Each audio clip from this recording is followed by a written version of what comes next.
Welcome to the October meeting of our OT and PT monthly support meeting.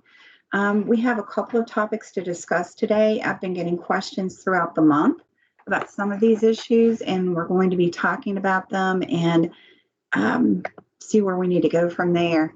I've gotten some questions about Medicaid billing for teletherapy, so we're going to go through that again really quickly. We've heard about some questions about services for students with complex disabilities. We're going to just talk briefly about the OT-PT guidance document that we're working on, and then any questions or suggestions that you have for ways we can help support you. The Medicaid billing, we do have a Medicaid billing folder in your Teams group. And so the Medicaid manual, the PowerPoint that was done for OTs and PTs from the Bureau of Medical Services is located there. And I'm also giving you the link here to a Medicaid training that was done last year. It's an hour and a half long, I think, but it includes all parts of service. It includes speech, OT, PT, nursing services, and all that. So you can just search for OT and PT specific sections of that webinar, and it goes through the policy and that kind of thing. Another thing that I added to the Medicaid folder for you is the Medicaid audit tool. And we're going to look at that in just a second, because that's the tool that Bureau of Medical Services has hired an outside contractor to do Medicaid audits. And some of you may have been audited last year. This is a tool that they're going to be using when they come to review records. And there are some really specific things that we had not anticipated that they would be looking for that I want to go over with you real quickly. But for doing teletherapy, you're going to do the same procedure codes that you do if you're doing in-person therapy. You just add a GT modifier at the end. For instance, like one of our codes for providing group therapy is 92507. And if you were doing it through telepractice, you would just add that GT modifier. And that GT modifier lets the Medicaid clerk know to put that in the system as a telepractice session. So I can't see if there's, if there's anybody besides Elizabeth on here with us, but is there anybody who has any questions about that piece? Okay. We will go on to the Medicaid audit tool. And these are questions that they have to be able to answer for the evaluation piece. And then we'll look at your service provision piece. I know this is hard to see probably, but the whole document is in your Teams file now under Medicaid. So you can look at it there. But one of the things that they asked was the evaluation completed while the IEP was valid?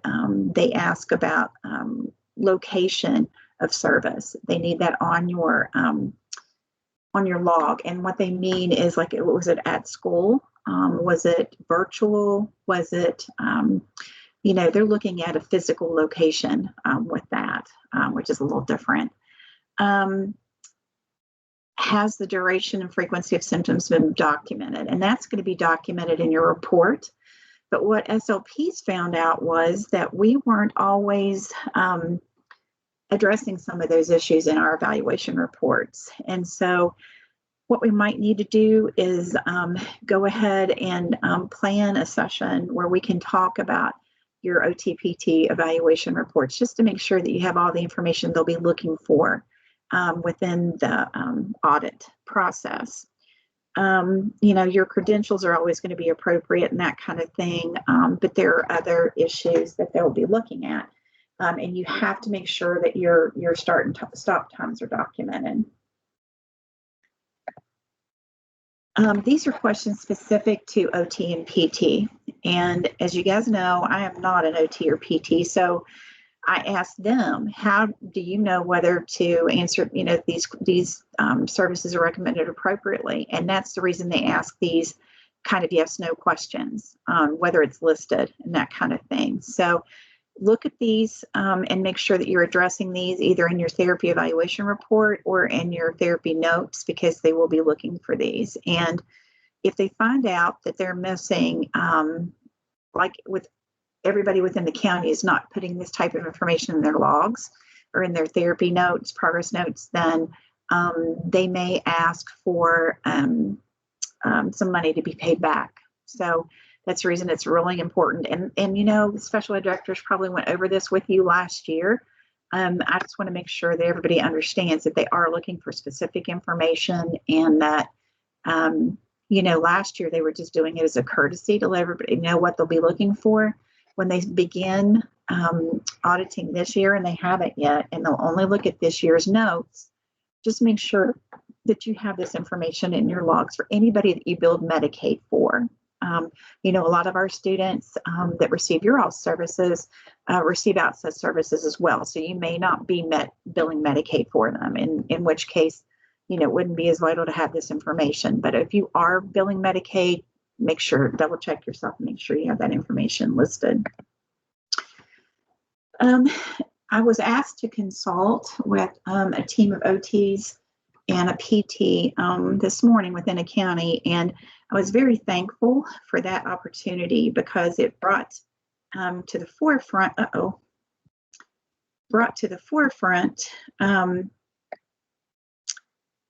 to me that I need to know more about OT and PT services. So what I did before going to that meeting was look through a document that I have that is produced by a company that the Department of Ed uses and Office of Special Ed uses, because it's made by lawyers and attorneys. And so everything that's in this document, it has supposedly been, you know, reviewed by them and approved by them. And this document that I have, and I'm going to post these pages in our Teams group so you can see them as well. It was produced in 2018. So these are some of the things that came up that I am fully aware we haven't been discussing as far as OT and PT services a lot within the state.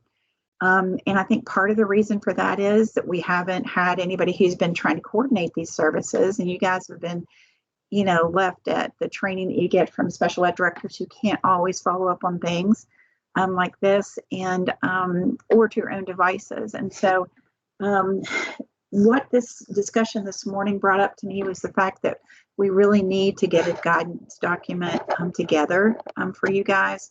And we're going to be talking about that again in a little bit, but I need to be doing some more research on OT and PT and seeing what the current trends are in other states.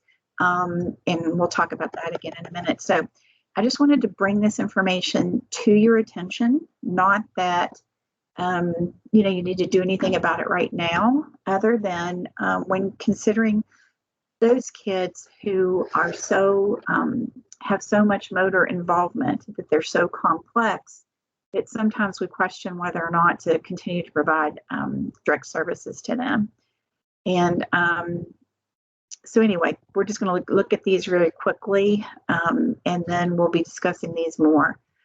Thankfully, the team that I worked with this morning was extremely helpful to me as far as telling me some things that I didn't know. Like, I didn't realize that OTs didn't have to have a medical clearance anymore before working with a student. You know, you usually end up getting it because of Medicaid anyway, but I didn't realize that that had been waived 6 or 7 years ago, because 6 or 7 years ago, I was working within a county in Kanawha County, and just, you know, relied upon the OTs and the teams I worked on as far as what they needed and that kind of thing. So anyway, I don't want anybody to read this and get, think, oh my gosh, all my IEPs, I'm going to have to change them, or this is not what my understanding of it is. I just want to bring it to your attention, because it's going to have to take more discussion, definitely, before we set the new precedent or what we're going to do as standard practice with West Virginia. So IDEA defines OT services as improving, developing, or restoring functions impaired or lost through illness, injury, deprivation, and then improving ability to perform tasks for independent functioning if functions are impaired or lost. So that's a huge piece to me. A lot of these kids, when we look at these kids, the student this morning, they were saying, has to have almost everything done with him hand over hand. So he can independently access a switch, but it's inconsistent. And, trying to work toward that independence for some things, which can include, according to IDEA, ADLs, like toileting, grooming, and dressing. That's a piece that I think sometimes we forget to think about for these kids who are so complex. And right now I'm talking about those kids in those self-contained classrooms who have significant cognitive disabilities as well as motoric disabilities. But it says OT can also help improve the motor, muscle, sensory, and cognitive and social functioning skills of those students. And with that being said, those cognitive skills and the social functioning, because of the OT services, that's a huge impact on the student and something we need to remember. And it just said for both OT and PT that most of the due process decisions concerning OTs involve disputes over what is perceived as insufficient amount of therapy. I think we've all had that situation where doctors recommended, a half an hour of daily therapy, I used to get them for kids who were nonverbal, an hour a day of therapy was recommended by physicians. So, insufficient amount of therapy is usually, something that will tend to make parents file for due process. And you can understand that if they're hearing from a physician, that's what their child needs, and the school's not providing it, you can see why they would do it and why they would think about it. But that's where it's important for you to have a good relationship with the parent and be explaining to them constantly what you're doing with that child and how you're supporting them, because it's not appropriate for us as school professionals to provide therapy that much of the day. But if you can do consultative services and make sure that student is receiving, support on the skills you're working on throughout the day, then that's an important thing to tell parents and let them understand.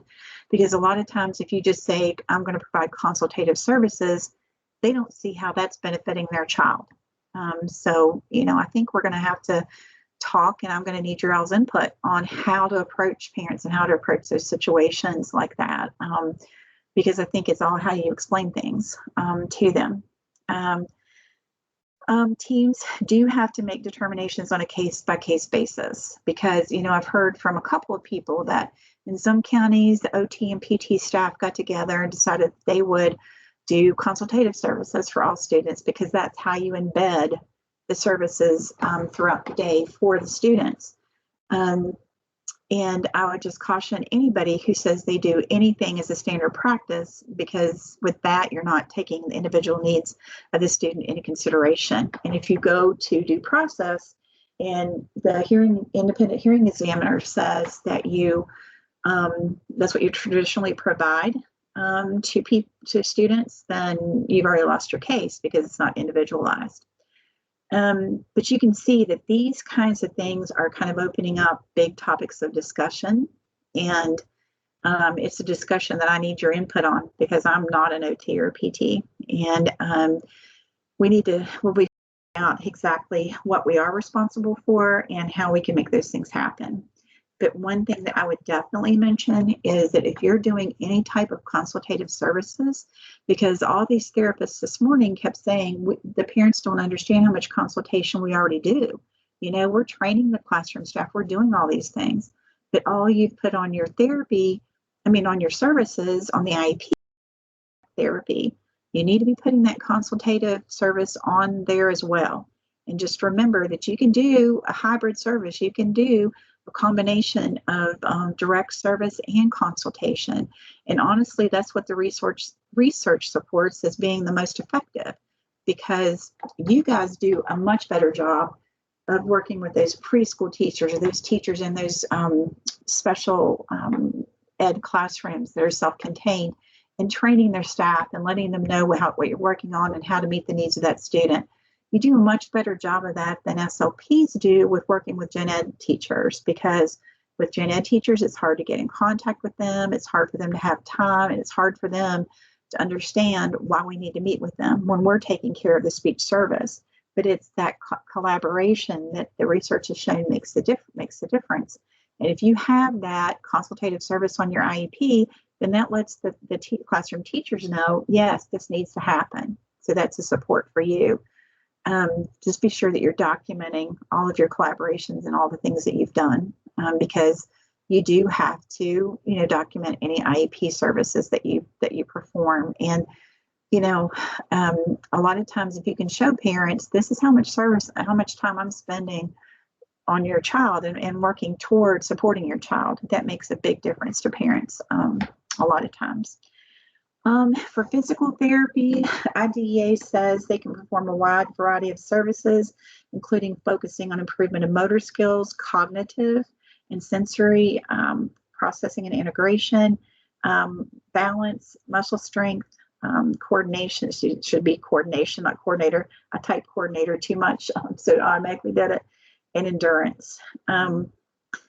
And there was information in there that in 2004, IDEA was updated, but in 2006, they had thought about updating it again. And one of the comments on the updates they were talking about doing said that therapeutic services for students with degenerative diseases should be included for PTs.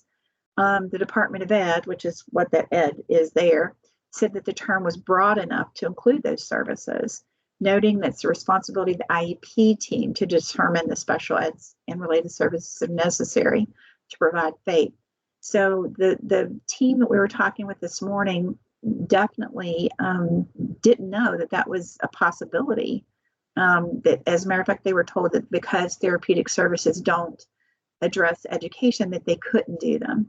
But for these kids that are cognitively impaired, as well as have so much complex muscular involvement and motor involvement, those kids, this is pretty much what their education is.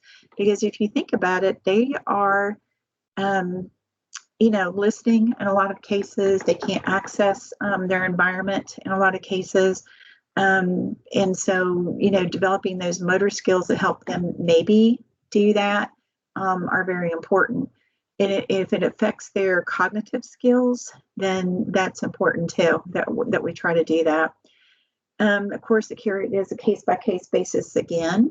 But this one case, I just wanted to point out that the neurologist had a fear that the student might regress if they didn't continue with their therapeutic program. So that parent won the due process case. So I'm not asking you to do anything with this information except to think about it and just know that we're going to be talking about it more and more. We're also, as I worked with that team this morning, they were very kind as far as giving me some suggestions about guidance documents that are out there. Libby has already been doing research for me from several states that I am on a national state coordinators group with. And there are some of us who, some coordinators across the nation who do provide service, support for all three services. And so I contacted them and tried to find out the most recent documents that have been updated. So we could kind of use that as a starting point for our West Virginia document. The team this morning told me to also check into Kentucky. Libby's already been on it and is checking into it for us. And Wisconsin was another one they listed. And they also listed considerations through Audit. And Audit, of course, we used through our AT boot camp when we did trainings for that, because this is accepted nationwide as one of the great processes for doing assistive technology. And, the importance of working with your assistive technology specialists within the county to get these students the equipment they need is also very important. The team this morning also talked about these complex kids and how they team with and collaborate. And sometimes it sounds like co-treat with the speech language pathologist and the teacher of the visually impaired. And that, you can't ask for any more than that. You know, the teams that do that see the most progress. They see they can support each other's goals throughout what they're doing, and that's how you're going to get some progress for these students. One of the questions that came up from one of the OTs this morning was, well, what if, you know, we're, as a related service, we're supposed to provide support for special education? Because what I had done was talk to them about, when you're thinking about discharging a student or dismissing a student from a service. And that's because I had a misunderstanding from what the special ed director had said to me when she originally called and asked me to be on the Teams meeting. I thought they were being dismissed from therapy. And my advice was to do what we always tell SLPs to do. And that is, think about the frequency of treatment that you've offered. Have you offered different frequencies? You know, would them getting an extra therapy session or 2 a month have made a difference in their progress? And to also look at your goals. Have you varied your goals? Have the goals continued to be the same from year to year? If they have, then that's a problem. And when you get a due process, you're going to lose, because even though the child hasn't made progress, you need to rewrite those IEP goals to make it so the child can attain some goals. And those smaller steps might be the reason your child hasn't made the progress. And with Andrew, with the Andrew case that did away with the de minimis progress, which, you know, was hard to define and didn't really give those kids who Andrew was all about the education that they needed. Now they have to make meaningful progress. We can't just say, well, you know, they've done the best they can, we're finished. They have to have meaningful progress with what they do. And so that's another consideration. But as we were talking about the dismissal, and they, you know, clarified that that's not what they were talking about. They were saying, but what if there aren't any goals that we no longer need to support? What if there aren't any special ed goals for the special ed classroom that we need to support? And that's where, you know, they might look at rewriting those goals to make it so the OT services and PT services are needed. Because, you know, if you have that a student will, you know, activate a switch 3 times to respond to questions in class during, functional activity, or during a cooking activity or something like that, whatever it is, it might just need to be that you work with your team and make sure that you have goals embedded in those special ed goals that you can help support. So, you know, I know this is an awful lot, and was an awful lot for me, honestly, to see all the things that I need to research and be up on. But, you know, my promise to you is that we will try, and we will do the very best we can to help support you. And with this guidance document, once we have a draft ready, we'll send it out to people who volunteer to review as stakeholders. We had to sign up a while ago, and then I think a couple other people have emailed me and asked to be added to that list. And anybody is welcome to review it and give us your feedback. And when we do it, we'll try to have like a 3-week comment period so that you won't have to do it immediately. You know, I want you to be able to think about it, take your time and look at it. But we're going to take the best of what we can find from each document, from states that appear to have really good documents, and put it together to make our West Virginia document. And what I can tell you too is that we'll also have special ed directors review it, because I want them to have their input about what they expect you to do and that kind of thing, so that if there are issues with the expectations, we can adjust that through them. You know, it could be that they don't have an understanding of what all is going to be asked of you. So we definitely needed some special ed directors to review it, and I already have some in mind for that, and one's already volunteered. And then we'll also be reaching out to OT and PT professors. I definitely will reach out to some of our my national state coordinators group to see if they have any input. Because one of the therapists mentioned this morning that, she'd worked in another state, and when she moved here, that West Virginia was about 20 years behind what's being done in the nation. And, you know, I can identify with that and I didn't say it in that meeting, but SLPs are about close to that behind too, as far as what we're supposed to be doing. So we're working on that and trying to approach it. But that has been, we've been working on it since I've been here, and I just finished my 4th year. So for the last 3 years, We've been trying to, bring the services offered by SLPs up to what's happening in the rest of the nation. So don't think this is going to be an overnight change. It's not, but we will be there to support you, and you will have input into everything that we do. Now it's time to get suggestions and questions that you have and any concerns, because we need to know how to better support you. I think we have a good start knowing all the things we need to research here. But, that's what we do. That's what our responsibility is, and we're happy to do that. If you have any guidance for us too, as far as other states to check with, or, anything else like that, be sure and let us know. I did mention to the team this morning that the cognitive part, I know Ian Cronin has talked to me several times when we've been planning AT boot camp and talking about the courses that we're offering through WVU. She's mentioned several times about the link between cognition and motor skills and, OT and PT services. So if we need to reach out to her to have her do a session for us on that, we'll be happy to do that. Just anything we can do to support you guys. So I'm going to be quiet for a minute and stop sharing my screen after I'll show you my contact information again. Just please reach out anytime. All the people that I was on the call with this morning have reached out to me several times through email or calls and that kind of thing. So please know that I'm available. I may not always have the answers for you, but I'll be happy to tell you that when I don't. And I'll try to find them. So just wanted to make sure and share that with you too. But I'm going to stop sharing my screen and see if we have any questions. And so it's still just Baby Yoda, which is fine.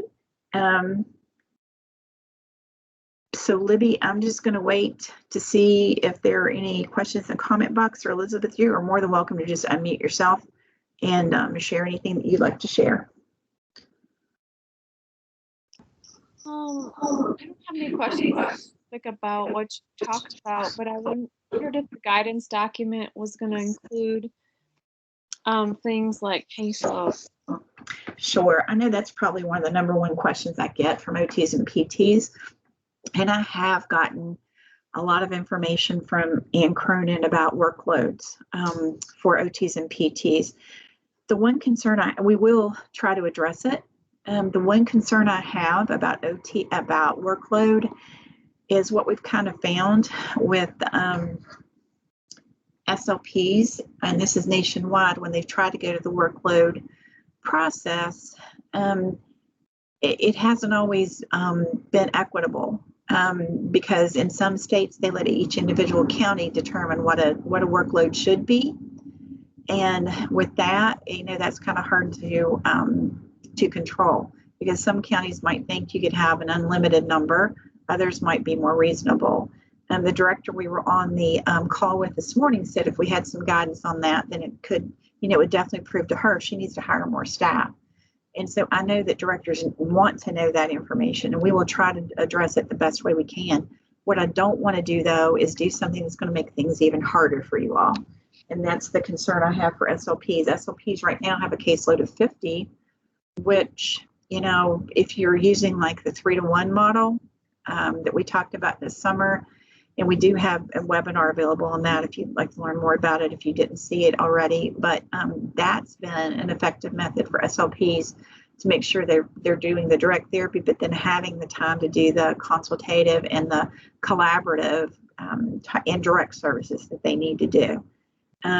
It could be that would work well for you all too. We just need to research more and find out about it. I don't, with the SLPs, the caseload limits are listed in state code. And I am not about to open state code or request that it be opened without having a really good reason and proof to do it. We can suggest doing weighted caseloads and that kind of thing to special ed directors. Like if you have a lot of these students who are, like let's say in preschool, and you're trying to provide more direct intervention than you would for a student who is maybe in high school. Maybe weighting those caseloads that way. We just need to find out what the best way to serve you guys, support you guys is. I don't want to do anything that's going to make things even worse. because, they've gone to weighted caseloads in, like, say, Ohio, for instance, for SLPs, and their caseload limit, they can use it either one. They can use a weighted caseload, or they can, the work,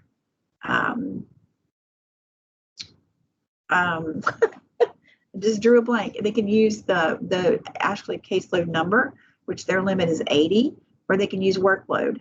And with that, some people have over 100 students because they're doing consultative services or that kind of thing. So, we just need to find out what's feasible and functional, and we need that information from you guys too. I get emails from OTs and PTs that have over 100 students on their caseload, and they're the only service provider within that county. We need to have information to support the fact that special ed directors that's not functional. So, yes, that will be addressed in some fashion. Libby, I see that you keep lighting up. Did you something you want to add? No, I'm sorry. I didn't realize I had not muted my mic. I apologize. That's no, okay.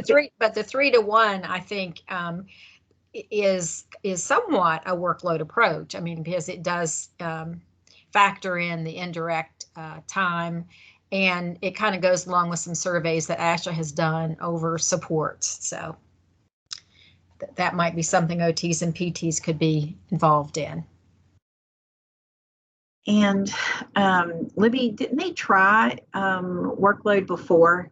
And they started with OTs and PTs and then couldn't get it worked out. You were around with Kathy Knight, and then I think maybe when they did that. Is that right? I think they tried workload, but the real issue was the special ed teachers. Oh, they wanted it too? Yes. Mm-hmm. Oh, okay. So the issue was expanding it, and then it just got really hard to do. Okay.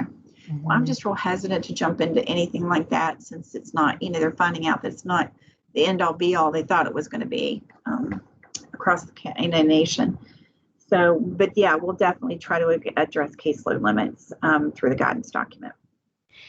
And Liz, there's a link there in the chat box. That is just to get your basic information. So if you would complete that, just, follow the link, click on the link, and fill out the survey, that would be great. And please be sure and share with your, your friends that they're more than welcome to join these. They don't have to join this team. They don't have to attend any of the meetings, but we do have the webinars available afterwards, and we do have like the resources in the files, and they can go online, and you can do the same thing. If you just use the @ symbol and then OT, type in OT and you'll see something come up. It says OT and PT team. If you click on that, then everybody who's a member of this team will get notice that you've posted something that they need to check out. So you're welcome to use this group too, and their friends are too, to ask other OTs and PTs how they're doing things, and post questions to them. It's not just questions to Libby or me, it's questions to your peers. So a good way to network. So I have access to things that were posted in like the actual meeting, like links to, or I have like gone back and watched some of the meetings that I could find, but I don't really see anything under files. In this group, in our OTPT groups? Yeah. Oh, maybe I'm on the wrong. Yeah, make sure you're not in the telepracticing group. Oh, there. Well, there's an OTPT team. Okay. Yeah, make sure you're on that. I see email messages, Medicaid, and 3-to-1. Is that what I'm supposed to be seeing? Yeah, so that's where, if you open that Medicaid folder, that's where all the information that we've discussed about Medicaid is located. Okay. Yeah. So it's, we try to do it in folders, because if we don't, there's just going to be a big list of files, and you have to kind of search through and think which one's appropriate for the topic you're looking for. So. Okay. And then do you usually do like a separate speech one and then try to do an OTPT one like once a month, or? Yeah, we actually have a meeting for lead SLPs once a month. And we wanted to offer the same opportunity for OTs and PTs to talk, to have support once a month, just as a meeting like this, where we can, share information with you, and, get your information and give you an opportunity to share information with each other, to network while you're on here. And then we record those meetings so you can still get the information that we share. But then we also have the telepracticing for OTs and PTs as a separate team. And you can be a member of the telepracticing and support team, because that there are a lot of things that are included in those team meetings, and that's where all those telepractice team things are posted. Can cross over between OT and speech. The same websites and that kind of thing. Some of the same apps can be used and the same techniques. So I know it gets confusing when you think about all the groups, but what we were just trying to do was support OTs and PTs, just like we've been supporting speech therapists. So the telepracticing group is a separate group? It is. It is. I miss it. Yeah. There's one, if you attended, did you attend Amy's session a little while ago at one? No, I didn't. Okay. I guess I got like several different like little notices of meetings, and I thought that the time just kept changing. Oh, okay. That's because they were different meetings. That's what it was. Yeah, okay. So this meeting is always going to be 2:00 following Annie's 1:00 meeting. Okay. For telepracticing for OTs and PTs. We just thought it'd be simpler for you guys to have one date to remember, and they're just back to back. Okay. Because usually Annie's meeting goes till 2, and then we just go right into this meeting. But Okay. with Annie's meeting, you can join Annie's team, or we can add you. Libby, do you mind just adding her to those teams? I think I'm already on the other one. Okay, good. But if you're not on the OT-PT telepracticing team, I think that's just a meeting we have, though. It's not that we have a separate team for that, right, Libby? This is the only separate team for OTs and PTs. I'm confusing myself. This is the only team for OTs and PTs. The telepracticing is for OTs, PTs, and speech. So any of the past things that have been done, and like Annie's session that she just did a while ago, which was wonderful, by the way, she did some workarounds for teams that people are having some issues with, and so that recording will be in that telepracticing group this afternoon. So be sure and check that out. But I clicked over to that team. Would that be under videos when it is posted? Yeah. Yep. Okay, I'll try to check that out. Sure. And we've tried to mark which ones are the OT-PT ones. Anyway, that's there. But when I asked you a while ago if you were sharing it with friends who are working in birth to 3 or something like that, because I know you guys are like us, sometimes you cross over and do both settings. You're more than welcome to share any of that stuff with them that you'd like. So if you have friends that want to know more about telepracticing, they're more than welcome to have it. So anything else? This is great. I'm glad you're asking questions. I just was surprised that I was the only one attending. I know. It's just a little bit of pressure to be the only one, isn't it? I completely understand. This happened last month too. There was somebody else who was the only one. But you're giving us some good